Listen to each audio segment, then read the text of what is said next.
कौन है? खिड़की के पास कौन खड़ा है? आखिर इतनी रात को इस भयानक ठंड में कौन आ सकता है? मुझे देखना चाहिए।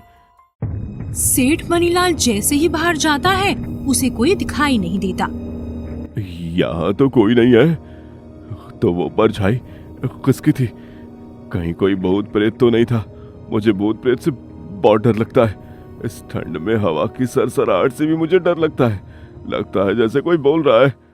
मनीलाल, ओ मनीलाल, क्या तूने मुझे नहीं पहचाना? मेरी परछाई भी भूल गया? कौन हो तुम? सामने आओ। देखो, मैं तुमसे डरता नहीं हूँ। अगर तुम ये मजाक कर रहे हो तो बहुत बुरा मजाक है। चलो चलो, अब बाहर आओ। मैं तेरे सामने ही हूँ मनीलाल।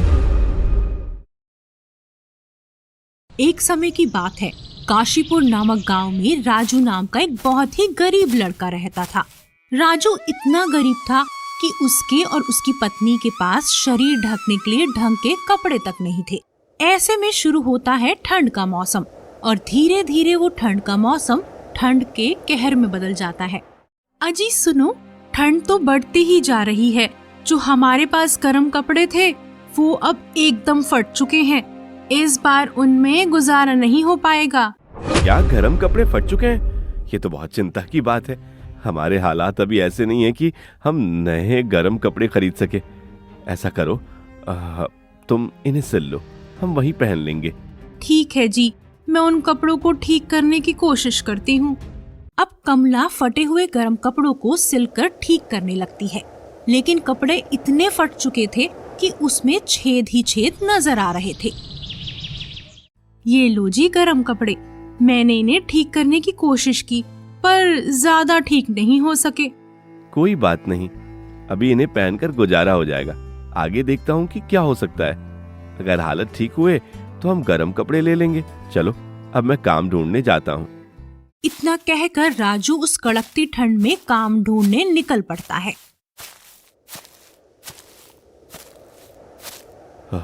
कमला ठीक कह रही थी। इस गर्म कपड़े से तो हवा आर पार हो रही है। इससे पहनना ना पहनना सब बराबर है। अरे और राजू, इतनी ठंड में घर से बाहर क्या करने निकला है? खुद को देख तो कैसे कांप रहा है। थोड़ी देर और बाहर रहा तो बीमार पड़ जाएगा। जानता हूँ हरिया, लेकिन जब घर में अन्न का एक दाना ना हो तो बाहर निकलना पड़ता है। मैं काम ढूंढने निकला हूँ पर अब तक मुझे काम नहीं मिला। ऊपर से ये ठंडी हवाएं ऐसा लगता है शरीर को चीरते हुए जा रही हैं। इतना कहकर राजू आगे बढ़ जाता है। रास्ते में उसे लालू मछुआरा मिलता है। अरे राजू भाई, ये कौन सा चलन है? तेरे कपड़े कम, जाली ज्यादा लग रहे हैं। लालू की बातें राजू को बुरी लगती हैं, पर वो चुपचाप वहाँ से चला जाता है। हे ऊपर वाले, तूने मेरा जीवन इतना मुश्किल क्यों बना दिया है? अब तो लोग भी मेरे हालातों का मजाक बनाते हैं। राजू अब गांव के सेठ मनीलाल के पास पहुंचता है। सेठ जी, घर में खाने को कुछ नहीं है और इस ठंड में पहनने के लिए गर्म कपड़े भी नहीं है। मेरी मदद करो सेठ जी, मुझे काम पर रख लो। मैं बहुत परेशान हूँ। अच्छा ठीक है, तुझे मैं काम पे रख लूंगा। तू मेरे पास कल आ जाना, ठीक है? अभी तू घर जा। ठीक है सेठ जी। राजू अब खुशी खुशी घर जाता है और ये बात अपनी पत्नी कमला को बताता है। सेठ जी कितने दयालु हैं। उन्होंने हमारी परेशानी समझी और तुम्हें काम पे रख लिया। अब सबसे पहले हम गरम कपड़े लेंगे। मैंने कभी कहा नहीं, लेकिन इन फटे हुए गरम कपड़ों में मुझे बहुत ठंड लगती है। हाँ हाँ, मैं समझता हूँ। तुमने कभी मुझसे कोई शिकायत नहीं की। तुम हर मुश्किल में मेरे साथ खड़ी रही। तुम जैसी पत्नी पाकर मैं धन्य हो गया। अब राजू को बस कल का इंतजार रहता है। अगली सुबह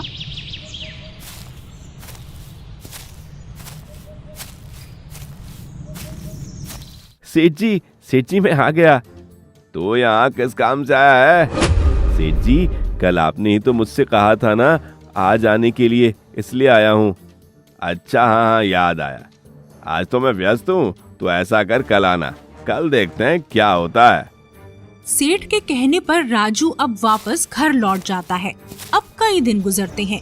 और सेठ रोजाना राजू के साथ यही करता है।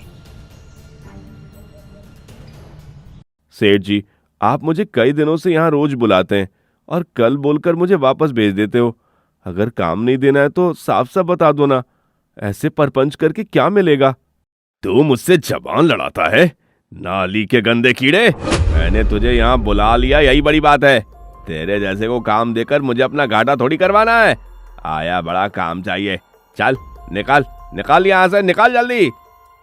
सेठ मनीलाल अब राजू को धक्के देकर बाहर निकाल देता है।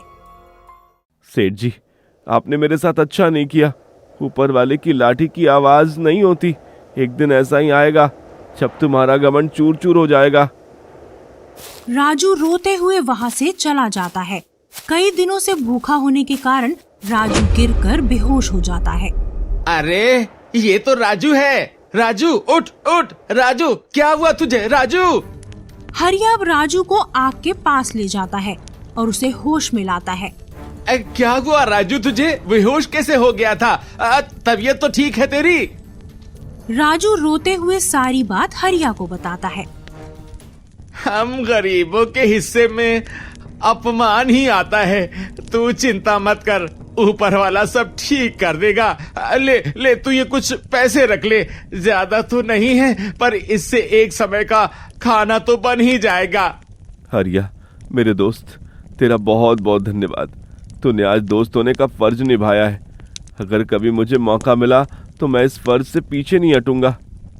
कोई बात नहीं राजू, एक दोस्त ही दूसरे दोस्त के काम आता है। चल अब जल्दी घर जा और भाभी से खाना बनवा कर खा ले, वरना तेरी तबीयत और बिगड़ जाएगी। इतना कहकर हरिया अपने घर चला जाता है, जबकि राजू भी राशन लेकर अपने घर पहुंचता है। अजी, मैं कब से आपकी राह देख रही थी। ये राशन कहाँ से आया? क्या सेठ जी ने काम दे दिया? राजू अब सारी बात कमला को बताता है। वो इतना बड़ा सेठ होकर हमारे किसी काम ना आया और हरिया भैया अपने हालात ठीक करने की बजाय हमारी मदद कर रहे हैं। हरिया भैया एक महान इंसान हैं। कमला और राजू खाना खाकर सो जाते हैं। अगली सुबह गांव में कोहरे से सब कुछ ढक चुका था। ऐसा लग रहा था कि जैसे यहाँ पर कोई गांव है ही नहीं। कमला देखो, बाहर गांव में कोहरे की सफेद चादर पड़ी हुई है, कुछ दिखाई नहीं दे रहा। आज बाहर मत निकलना, बहुत ठंड है। मैं काम करता हूँ, लकड़ियाँ जला देता हूँ। राजू और कमला आग के पास बैठे होते हैं, तभी अजी ये आखिरी लकड़ियाँ थीं। अब घर में एक भी लकड़ी नहीं है। आप ऐसा करो, जंगल से कुछ लकड़ियाँ ले आओ। इस कड़कती ठंड में बिना आग के गुजारा नहीं हो पाएगा। हाँ, मैं भी यही सोच रहा हूँ। तुम यहीं रुको, मैं जंगल से लकड़ियाँ लेकर आता हूँ। राजू जंगल से लकड़ियाँ काट कर लाता है और कुछ लकड़ियाँ हरिया के घर भी दे देता है। हरिया ओ हरिया, अरे बाहर आओ। देखो मैं तुम्हारे लिए लकड़ियाँ लेकर आया हूँ। इन्हें अंदर रख लो, ये काम आएंगी। जिस तरह ठंड बढ़ रही है ना, बिना आग के गुजारा नहीं हो पाएगा। धन्यवाद दोस्त, मुझे सच में लकड़ियों की बहुत जरूरत थी और मेरे पास पैसे भी नहीं थे कि मैं सेठ मनीलाल से लकड़ियाँ खरीद सकता। अब राजू रोज जंगल से लकड़ियाँ काटकर हरिया के घर पहुँचाता था। एक दिन, राजू तू जंगल से इतनी अच्छी लकड़ियाँ लाता है, तू एक काम क्यों नहीं करता? लकड़ियाँ बेचनी शुरू कर दे। इससे तेरे हालात भी ठीक हो जाएंगे और लोगों को अच्छी लकड़ियाँ भी मिलेंगी। सेठ मनीलाल तो महंगी और खराब लकड़ियाँ बेचता है। क्या तो ठीक रहा है। मैं कल से ही ये काम शुरू करता हूँ। क्या पता ऊपर वाले की कृपा हो जाए। इधर राजू लकड़ियाँ बेचने का सोचता है, जबकि दूसरी तरफ सेठ मनीलाल बढ़ती ठंड को देखकर ज्यादा पैसे कमाने के तरीके सोचने लगता है। पिछली बार तो मिट्टी लगाकर लकड़ियों का वजन बढ़ा दिया था, जिससे मुझे अच्छा खासा मुनाफा हुआ। लेकिन उस शांति ने मेरा ये राज सबके सामने खोल दिया। अब मुझे कुछ और सोचना होगा। हाँ, एक काम करता हूँ, लकड़ियाँ भिंगा कर बेचता हूँ। ऐसे वजन ज्यादा होगा तो कम लकड़ियों में ज्यादा मुनाफा मिलेगा। हाँ। सेठ मनीलाल लकड़ियों में पानी डालकर उन्हें गीला कर देता है। अब सेठ मनीलाल की दुकान पर ग्राहक लकड़ियां लेने आते हैं। अरे सेठ जी, ये लकड़ियां तो गीली हैं, मुझे सूखी लकड़ियां दो। ठंड देख रहा है ना, ऐसे में ओस की बूंदों से लकड़ियां गीली हो जाती हैं। तुझे सूखी लकड़ी कहाँ से दूं? यही लकड़ियां लेना है तो ले, वरना जाने दे। अच्छा दे दो। यहाँ आपके अलावा कोई दूसरा लकड़ियों का व्यापारी भी तो नहीं है जिससे लेंगे? गीली लकड़ियां ही दे दो। कुछ दिन ऐसे ही गुजरते हैं। सेठ मनीलाल गीली लकड़ियां बेचकर ज्यादा मुनाफा कमाता है।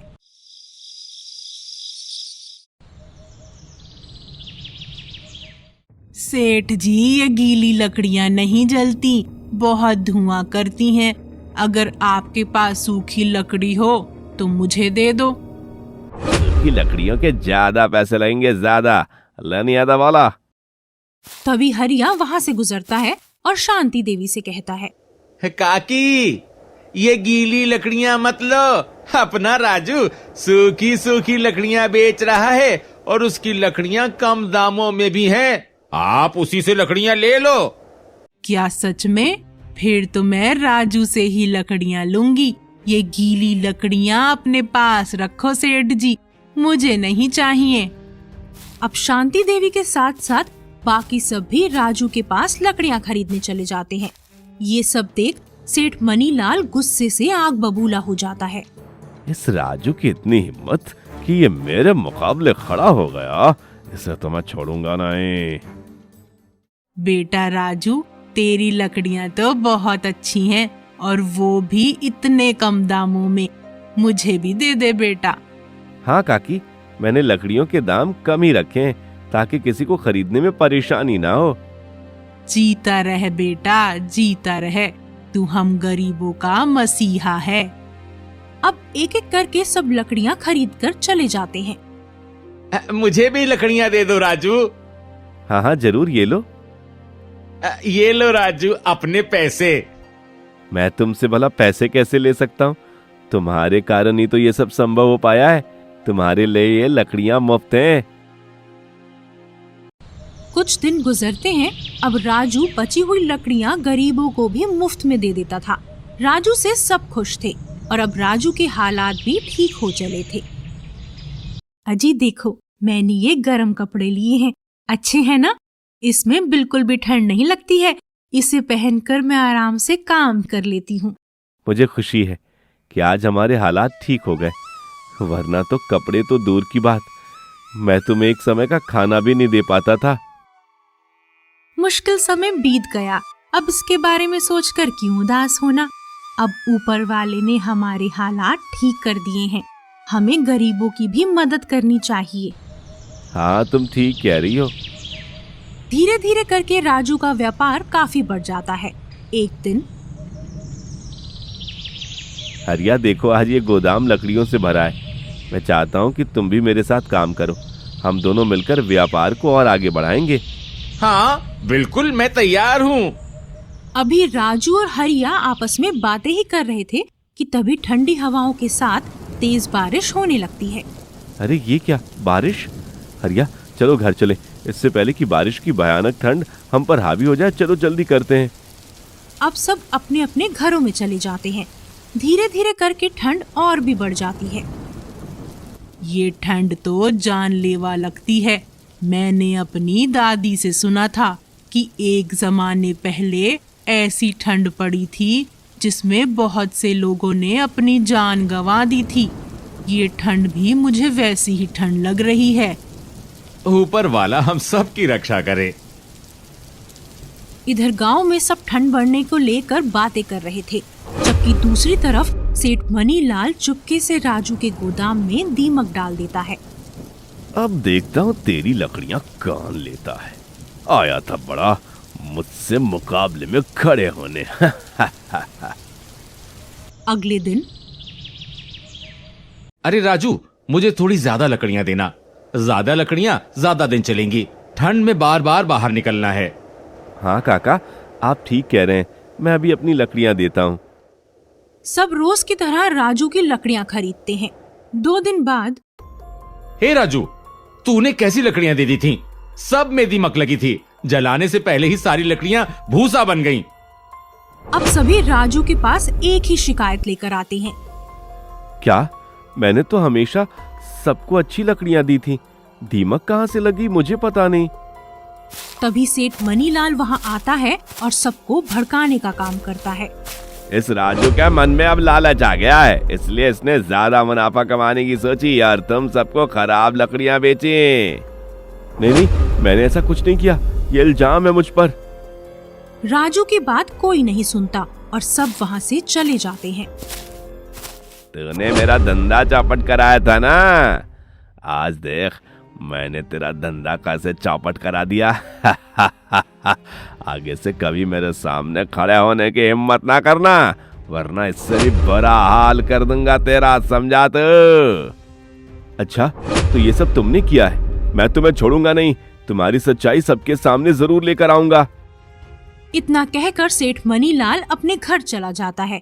अगले दिन से लोग राजू से लकड़ियां लेना बंद कर देते हैं। राजू, ये सब क्या हो रहा है? लोग हमसे लकड़ियां क्यों नहीं ले रहे हैं? राजू अब सारी बात हरिया को बताता है। सेठ मनीलाल ये सब कैसे कर सकता है? उसने लोगों के मन में हमारे खिलाफ जहर घोल दिया है। अब हम क्या करें? हम सबको मिलकर उसकी सच्चाई सामने लानी होगी, तभी लोगों को सच्चाई का पता चलेगा। क्या इस काम में तुम मेरा साथ दोगे? हाँ, मैं तुम्हारे साथ हूँ, हमेशा की तरह। रात के समय ठंडी ठंडी हवा रे बाबा, यहाँ तो हर तरफ बर्फ जमी पड़ी है। ऐसा लगता है हम अपने गांव में नहीं, किसी बर्फ वाली जगह में रहते हैं। अभी सेठ मनीलाल ये सब कह ही रहा था कि तभी खिड़की में एक परछाई दिखाई देती है। कौन है? खिड़की के पास कौन खड़ा है? आखिर इतनी रात को इस भयानक ठंड में कौन आ सकता है? मुझे देखना चाहिए। सेठ मनीलाल जैसे ही बाहर जाता है, उसे कोई दिखाई नहीं देता। यहाँ तो कोई नहीं है, तो वो परछाई किसकी थी? कहीं कोई भूत प्रेत तो नहीं था? मुझे भूत प्रेत से बहुत डर लगता है।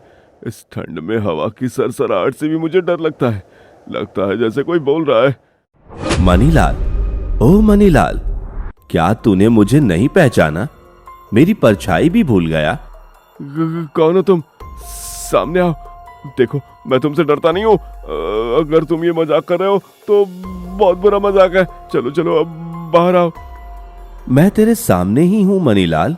बेटा, मुझे पहचान, मैं हूँ तेरा पिता धनीराम। मैंने तुझे ईमानदारी का पाठ पढ़ाया था, और ये तू किस राह पर चल पड़ा है? मैं तुझसे नाराज हूँ, इसलिए तुझे लेने आया हूँ। तेरा यहाँ रहना ठीक नहीं, चल मेरे साथ, चल। पिताजी, मुझे माफ कर दीजिए, मैं आपका सिखाया पाठ भूल गया था। मैं कभी भी बेईमानी नहीं करूंगा, मैं वादा करता हूँ। मुझे आपके साथ नहीं जाना है पिताजी। ठीक है, नहीं ले जाता, लेकिन तूने जो जो काम खराब किया है वो सब तुझे ठीक करना होगा। और हाँ, जिसका भी तूने नुकसान किया है उससे माफी मांगनी होगी। अभी मैं चलता हूँ, अगर तूने ये सब काम पूरे ना किए तो मैं वापस आऊंगा। नहीं पिताजी, मैं सब करूंगा, मैं अपनी गलती सुधारूंगा, लेकिन आप दोबारा मत आना पिताजी। तय चले गए, आज तो बाल बाल बचे। अब मनीलाल जल्दी से घर के अंदर चला जाता है, जबकि घर के पीछे खड़े हरिया और राजू सेठ मनीलाल के ऊपर हंस रहे थे। राजू, देखो सेठ ने कैसे अपने पिताजी को वापस भेज दिया। कितना डरपोक इंसान है ये। हाँ हरिया, अब ये अपने पिता की कई बातों का पालन करेगा, वरना इसके पिता वापस भी आ सकते हैं। तूने क्या आवाज निकाली है, एकदम मनीलाल के पिता की तरह। मेरी अदाकारी को सलाम है। अब सेठ मनीलाल बहुत डर जाता है और सब कुछ ठीक करने का फैसला करता है। अगली सुबह, मुझे बहुत ठंड लग रही है माँ, मेरे हाथ पैर ठंड से जमे जा रहे हैं, कुछ करो माँ। हाँ रुक, मैं अभी आग जला देती हूँ, फिर तुझे ठंड कम लगेगी। अरे ये लकड़ी क्यों नहीं जल रही है? अजी सुनो, देखो ये लकड़ी तो जल ही नहीं रही है। चमेली को बहुत ठंड लग रही है, कुछ करो। रुको रुको, मैं देखता हूँ। ये लकड़ियाँ तो एकदम भीगी हुई हैं, इसलिए नहीं जल रही हैं। मैंने ही लकड़ियां भिगा कर दी थी ताकि तराजू में लकड़ियां थोड़ी भारी लगे। अब देखते ही देखते चमेली का शरीर ठंड से नीला पड़ जाता है और उसकी मृत्यु हो जाती है। नहीं चमेली, तू मुझे छोड़कर नहीं जा सकती मेरी बेटी। मैंने कभी सोचा नहीं था कि तुझे मेरे किए की सजा मिलेगी। अगर आज मैंने लालच में ये लकड़ियां ना भिगाई होती तो आज तू ठंड से नहीं मरती बेटी। मैं ना एक अच्छा इंसान हूँ, ना एक अच्छा बाप। सुशीला की रोने की आवाज सुनकर सब इकट्ठा हो जाते हैं। अजी आज तुम्हारी वजह से मैंने अपनी बेटी को खो दिया। मैं तुम्हें कभी माफ नहीं करूंगी, कभी नहीं। तुम ठीक कह रही हो, शायद मैं खुद को कभी माफ ना कर सकूं। आज मैंने अपने किए की बहुत बड़ी कीमत चुकाई है। राजू मुझे माफ कर दो। तुम्हारी लकड़ियां भी मैंने ही खराब की थी ताकि लोग तुम्हें छोड़कर मेरे पास आए। तुम्हारी तरक्की देखकर मुझे अच्छा नहीं लगता था, इसलिए मैंने ये सब किया। मुझे माफ कर दो। सेठ जी, मुझे चमेली के मरने का दुख है। काश एक बार आपने मुझसे कहा होता तो मैं लकड़ियां जरूर देता, जिससे चमेली की जान तो बच जाती। हम आपका दुख तो कम नहीं कर सकते, लेकिन मैं आपसे वादा करता हूँ इस ठंड में अब कोई नहीं मरेगा। आज से गांव के चौपाल पर लकड़ियों का एक बड़ा ढेर जलाया जाएगा, जिससे ठंड से राहत मिलेगी और लोग मरने से बचेंगे। मैंने तुम्हारे जैसे नेक दिल इंसान के साथ कितना बुरा किया। तुम्हारी अच्छाई देखकर आज मुझे यह एहसास हुआ कि लालच और बुराई में अपना ही नुकसान होता है, इसलिए लालच और बुराई को छोड़ देना चाहिए। राजू और हरिया की योजना से बढ़कर ऊपर वाले की योजना थी, जिसने सेठ मनीलाल को उनकी गलती का एहसास दिलाया। अब राजू की लकड़ियां फिर से बिकने लगी थीं। राजू ने साबित कर दिया था कि सच्चाई, मेहनत और नेकी कभी व्यर्थ नहीं जाती।